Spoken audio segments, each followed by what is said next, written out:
13 жастағы бала 12 жастағы баланы пышақтап кеткен. Бір сәт ойланып көріңізші. Мәселе пышақта ма, әлде тәрбиеде ме? Бір сұрақ мазалайды. Заманымыз не болып бара жатыр?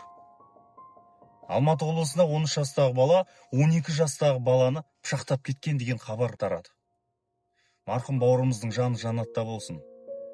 Не болғанын нақты білмейміз. Бірақ бір нәрсе анық. Кішкентай балалардың қолына пышақ алып, бір-біріне қарсы шығуы өте ауыр жағдай.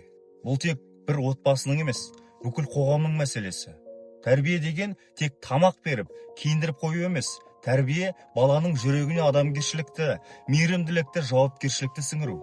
Біз кішкентай кезімізде үлкеннің сөзінен аттамайтынбыз. Әке-шешенің алдында ұяттан, тәрбиеден қысылатынбыз. Ал бүгін біз балаларымызбен қаншалықты сөйлесіп жүрміз? Олардың кіммен араласатынын, не көретінін, не ойлайтынын білеміз бе? Бала тәрбиесі мектептен бұрын үйден басталады ағайын. Ертең кеш болмау үшін бүгін баламызға уақыт бөлейік.